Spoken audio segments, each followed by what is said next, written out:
साहिब बंदगी सतनाम, बंदी छोड़ सतगुरु कबीर साहिब की जय हो। आज हम जानेंगे कि भक्ति कितने प्रकार की होती हैं, भक्ति कितने प्रकार की होती हैं और गुरु कितने प्रकार के होते हैं। कौन से गुरु से हम मोक्ष को प्राप्त कर सकते हैं। आज साहिब गरीब साहब की वाणी लेंगे तो वाणी के द्वारा प्रमाणित करेंगे। तो आपने सत्संग को बड़े विवेक के साथ और बुद्धि को लगा के सुनना है। नमस्कार मेरे प्यारे भाइयों, मेरे परमात्मा के प्यारे जीव हंसों।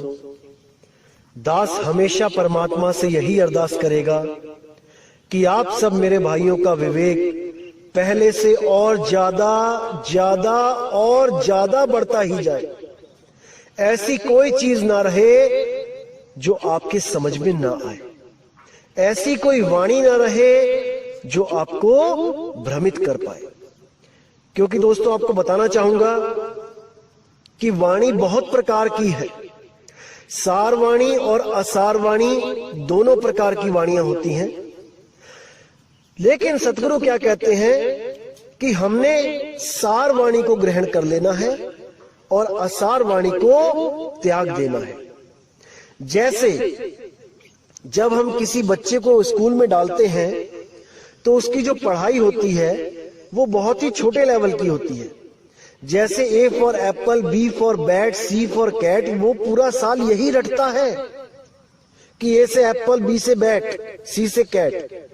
लेकिन जब वो 5वीं में आ जाता है या 10वीं में आ जाता है तब उन किताबों का कोई मतलब नहीं होता।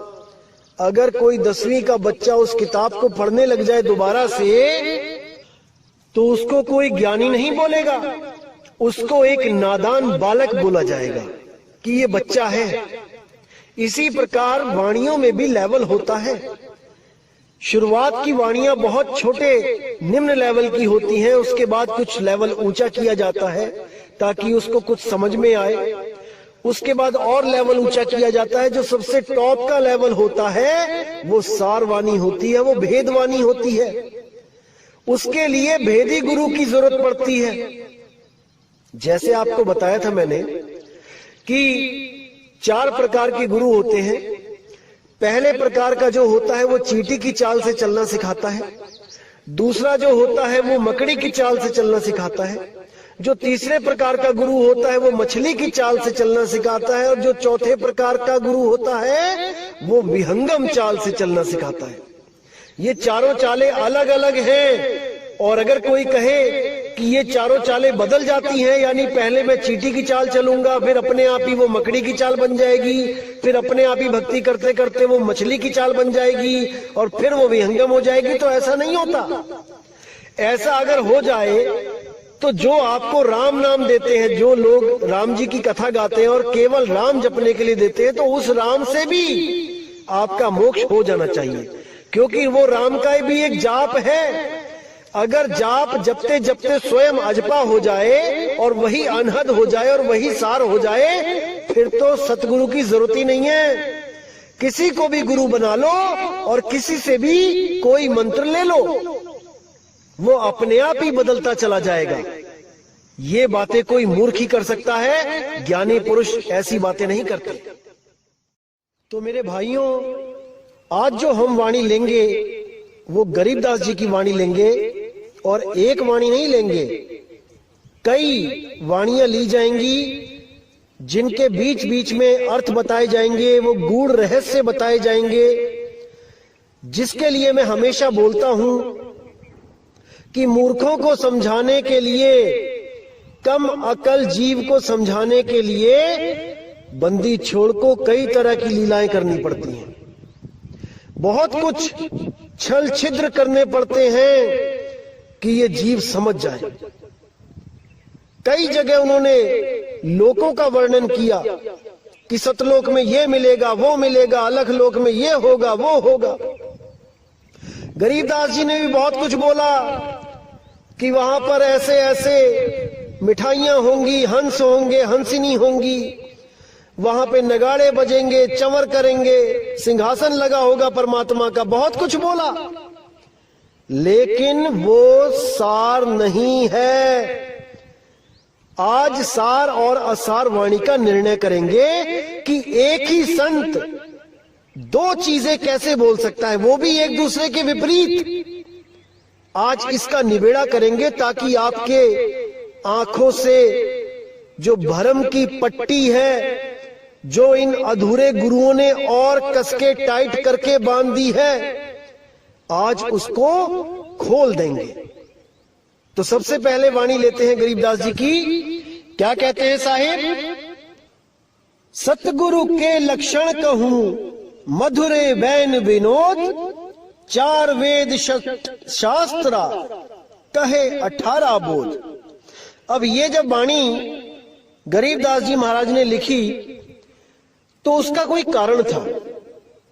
उसका मतलब ये नहीं था कि जो इन वेद, इन 18 पुराण को जो समझाएगा वही सतगुरु होगा।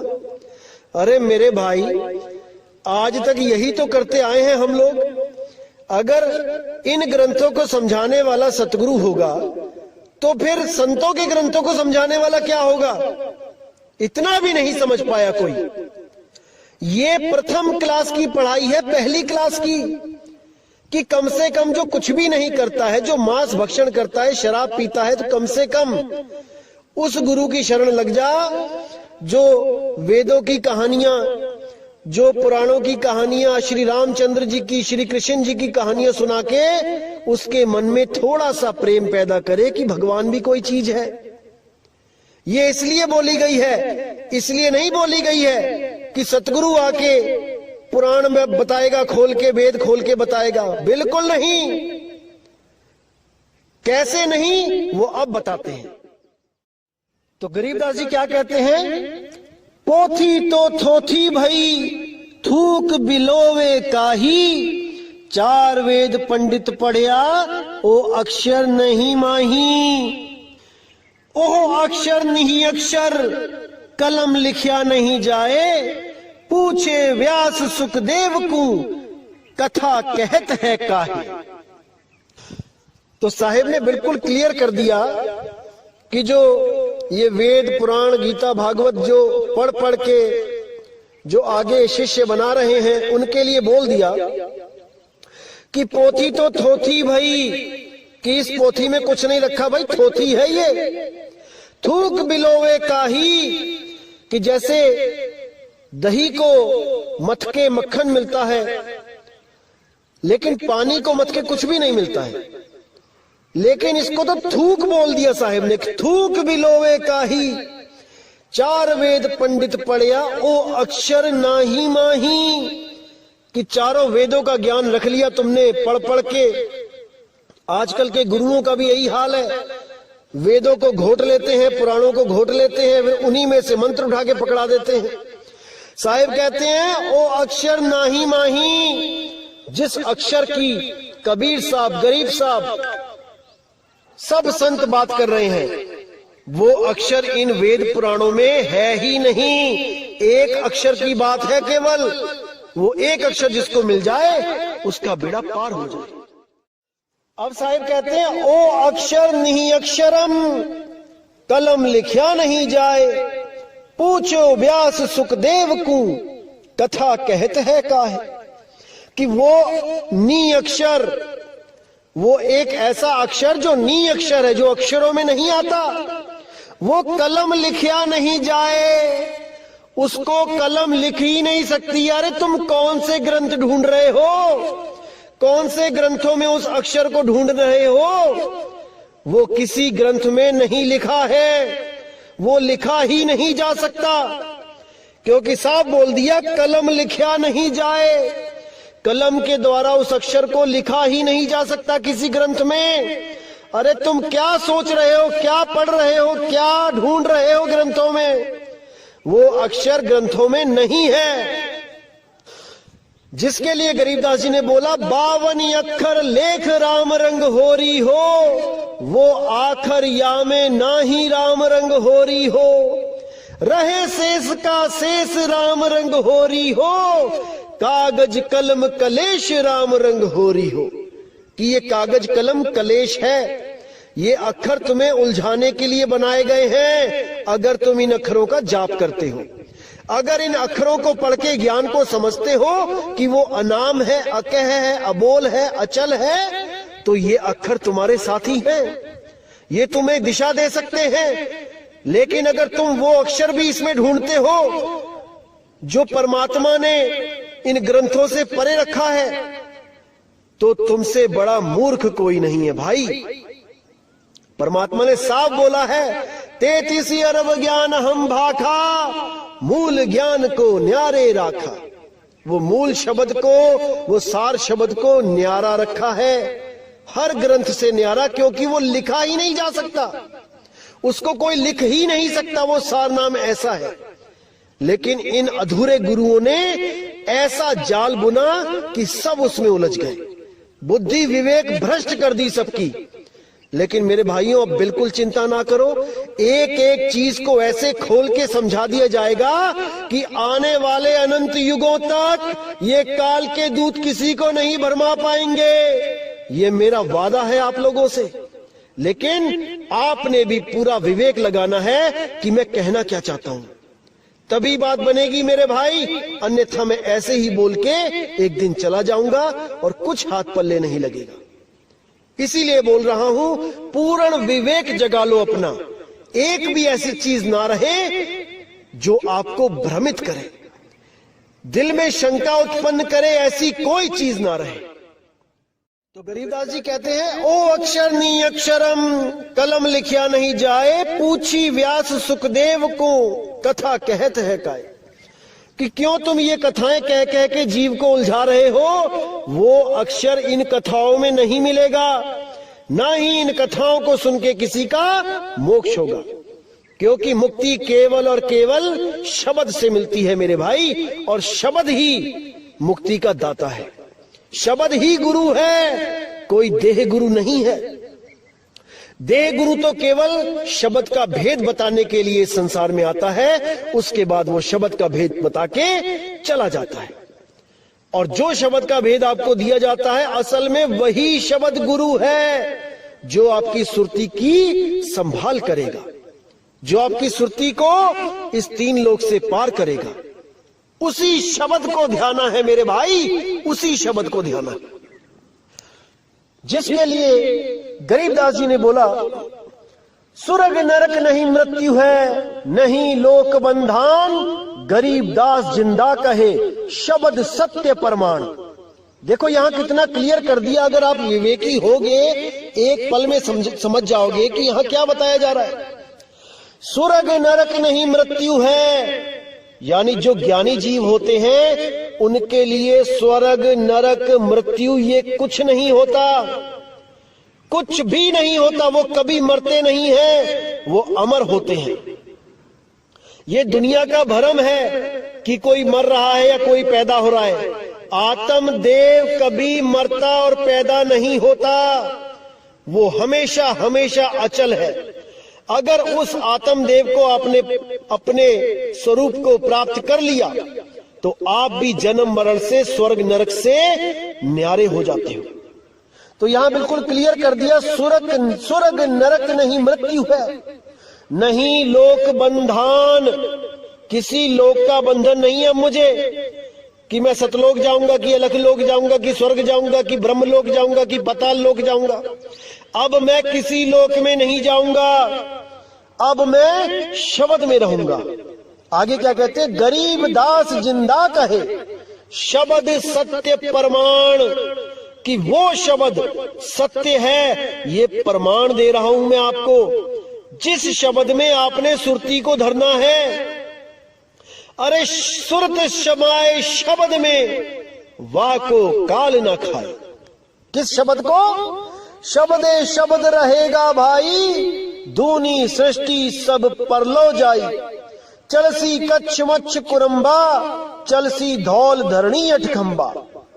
आगे देखिए कितना स्पष्ट लिख दिया है, अक्षर रूप रहे नहीं कोई, जिन एती लीला समोई। नी अक्षर है रूप हमारा, हम ना चली चली संसारा। कितना क्लियर कर दिया कि मेरा रूप निअक्षर रूप है, शब्द रूप है, मेरा धुन रूप है। नी अक्षर धुन जहां होई, सोगत जाने बिरला कोई। कितना स्पष्ट है कि शब्दे शब्द रहेगा भाई, दूनी सृष्टि सब परलो जाई, कि केवल और केवल शब्द ही रहेगा अंत समय में। ये जितनी भी सृष्टियां हैं, सतलोक, अलखलोक, अगमलोक, अनामी लोक, ये स्वर्ग, ये नरक, ये ब्रह्मलोक, ये पाताल लोक, ये सब नष्ट हो जाएंगे, क्योंकि ये सब पैदा हुए हैं, ये बने हैं। जो बना है वो एक दिन बिगड़ेगा। क्या नहीं बना? शब्द नहीं बना। कौन सा शब्द नहीं बना? जो 52 अक्षरों से न्यारा है, जो शब्द स्वरूपी राम है, जो शब्द धुन है, जो अखंड निरंतर धुन है, वो कभी नहीं ना बनी और ना उसका कभी अंत होगा। उसी धुन में सूरत को हमेशा रखना है, तभी काम बनेगा मेरे भाई, तभी काम बनेगा। तो कहते हैं अक्षर रूप रहे नहीं कोई, जिन एती लीला समोई। अक्षर रूप यानी इस 3 लोक में जो भी अक्षरों के द्वारा कहा जा सकता है, देखा जा सकता है, लिखा जा सकता है, बोला जा सकता है, वो सब खत्म हो जाएगा। अक्षर रूप रहे नहीं कोई, जिन एती लीला समोई। नी अक्षर है रूप हमारा, हम ना चले चली संसारा। मेरा रूप नी अक्षर रूप है, जिसको हम पीव कहते हैं। 3 रूप बताए मैंने आपको, एक जीव रूप, एक शिव रूप, एक पीव रूप।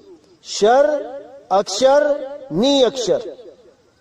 तो जो पीव रूप है वो नी अक्षर रूप है, वो दोनों से परे है। उसको जानने से ही मुक्ति होती है, अन्यथा कोई मुक्त नहीं हो सकता, नहीं हो सकता।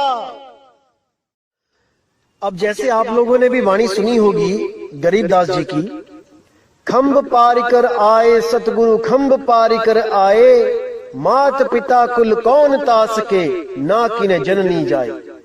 कोटि कला कल धूत पुरुष की, गाजत है राम राये, प्रथम तो बैराह भय है, अक्षव ठुकराए।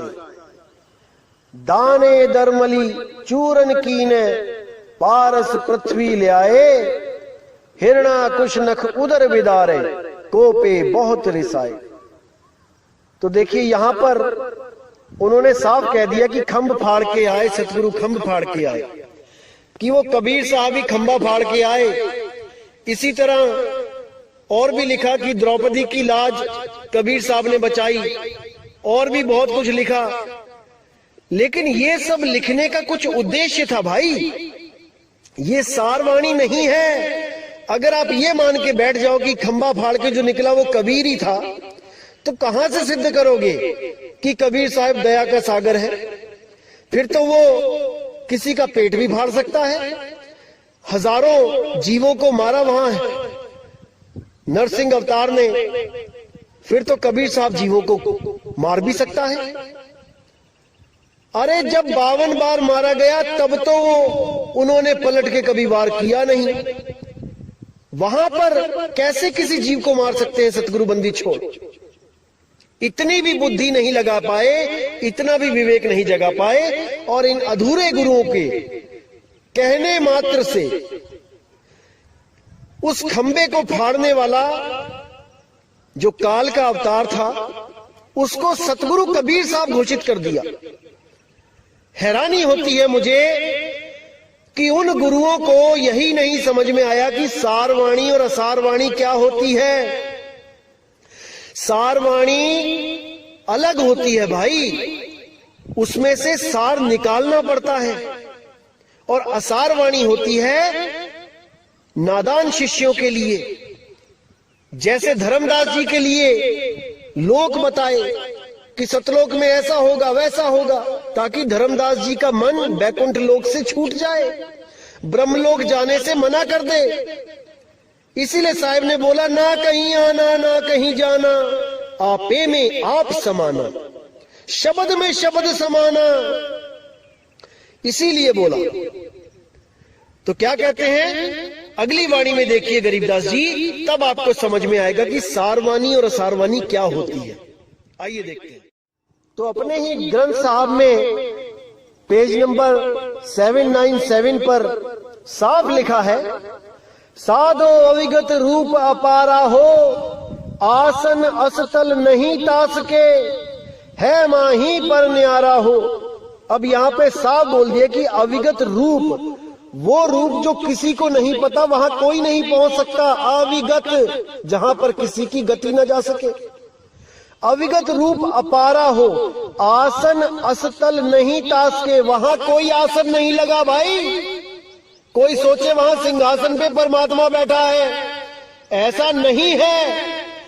आसन असतल नहीं तास के, माही पर न्यारा हो, है माही पर न्यारा हो। यानी वो इस घट पे ही है, इस शरीर के द्वारा ही मिलेगा, लेकिन इस घट में होता हुआ भी इससे न्यारा है। ये भेद है। कैसे प्राप्त होगा? केवल और केवल भेदी सतगुरु से प्राप्त होगा कि वो कैसे घट में होता हुआ भी घट से न्यारा है। ये तभी पता लगेगा भाई जब किसी भेदी गुरु की शरण में जाओगे। अब आगे साफ लिखा है, नरसिंह रूप धरे नहीं सतगुरु, नहीं बावन अवतारा हो, हिरण्याकुश के उदर बिदारे, यहो माया विस्तारा हो। कि नरसिंह रूप का जो लोगों ने बोल दिया कि कबीर साहब का रूप था, वो नहीं था। नरसिंह रूप धरे नहीं सतगुरु। समझ जाओ इस बात को मेरे भाई, समझ जाओ। जो अभी भी नहीं समझेगा वो कभी नहीं समझेगा, क्योंकि मेरे भाई समझने के लिए बात है जरासी, नहीं तो 84। तो साहिब ने साफ लिख दिया, नरसिंह रूप धरे नहीं सतगुरु, नहीं बावन अवतारा हो, हिरण्याकुश के उदर बिदारे, यहो माया विस्तारा हो। ये माया का विस्तार है, ये कबीर साहब का रूप नहीं है जो खंबा फाड़ के बाहर आ गए और लाखों जीवों को मार दिया। ये सब माया का परपंच है, माया का खेल है। तो आइए देखें कि इस वाणी से, ये गरीबदास जी जो शिष्य है कबीर साहब के, इस वाणी से गुरु जी की वाणी मैच खाती है कि नहीं। आइए देखते हैं। उससे भी पहले हम कबीर साहब की वो वाणी देखेंगे जो छोटे बच्चों को समझाने के लिए उन्होंने बोली है, यानी जो भक्ति से जिनका लेना देना नहीं है उनको कुछ समझाने के लिए बोली है, जिसको हम जगतवाणी कह देते हैं। भगतवाणी नहीं है ये जगतवाणी है। तो क्या कहती है वाणी? गुरु ग्रंथ साहब अंग नंबर 1194 1194 पे, प्रभथम्ब ते निकसे कै बिसथारी, हर नाखस छेदियो नख बिदार, ओ परम पुरख देवादि देव, भगत हेत नरसिंह पेव, कहे कबीर को लखे न पार, प्रहलाद उघारे अनेक बार। अब इस वाणी को दिखा के भी कई लोग सिद्ध करते हैं कि देखो गरीबदास जी भी कह रहे हैं कि खंभ फाड़ के सतगुरु बाहर आए, और कबीर साहब भी कह रहे हैं कि वो देवादि देव परम पुरुष वही रूप धारण करके आया। नहीं मेरे भाई, इसी को समझना है।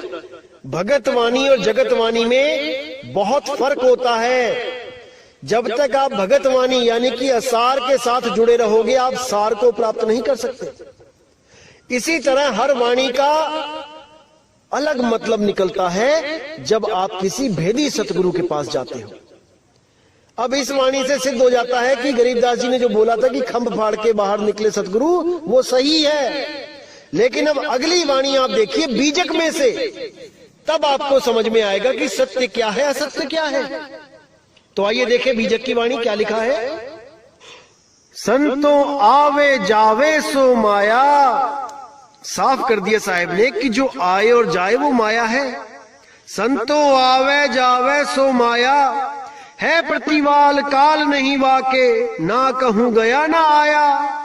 जो परमात्मा है असली, वो कहीं आता जाता नहीं है। वो अचल है, अबोल है, अडोल है, अकह है, अनाम है। का मकसूद मच्छ कछ होना, संखा सुर न संहारा।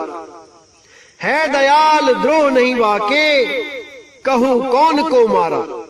कि वो तो दयाल है, वो किसको मारेगा। और जो ये सोचता है कि वो किसी को आके मारता है, तो उससे बड़ा मूर्ख कोई नहीं। वो किसी को नहीं मारता भाई। तो आगे साफ कह दिया, ये सब काम साहिब के नहीं, झूठ कहे संसारा। खंब फार जो बाहर होई, ते ही पतीजे सब कोई। हिरण्या कुस नख उदर बिदारे, सो करता नहीं होई। बावने रूप बलि को जाचे, जो जाचे सो माया। बिना विवेक सकल जग भर में, माया जग भर माया। बिल्कुल साफ कर दिया साहिब ने कि जिसके पास विवेक नहीं है, वो इस जग में भरमता ही रहता है।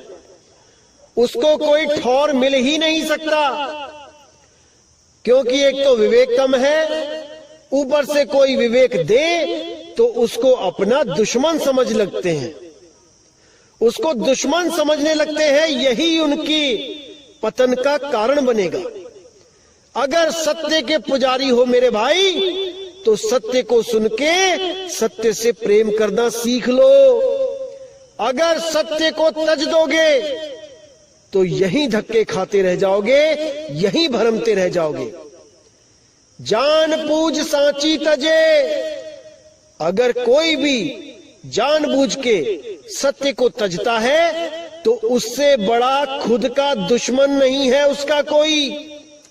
वो स्वयं का ही नाश करेगा। इसीलिए साहिब ने बोला कि शब्द विवेकी पारखी, सो माथे का मोर। गुरु मेरे सभी बड़े, अपनी अपनी ठौर। कि बहुत गुरु मिलेंगे संसार में, लेकिन वो शब्द भेदी गुरु नहीं मिलेगा। करोड़ों में से कोई एक गुरु होगा जिसके पास शब्द का भेद है। अन्यथा सबके सब इन 52 अक्षरों में ही खुद भी उलझ जाएंगे और अपने भक्तों को भी उलझा देंगे। और भक्ति करवा के 52 अक्षरों की किसी ना किसी लोक में भेज देंगे।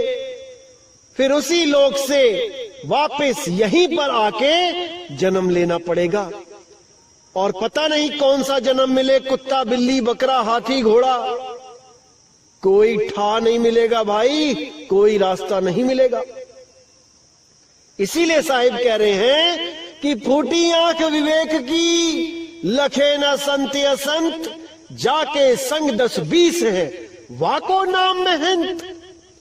जिसके साथ 50, 100, 1000, 10,000 बंदे खड़े हो जाते हैं, वही जगत गुरु बन के बैठ जाता है, वही सतगुरु बन के बैठ जाता है।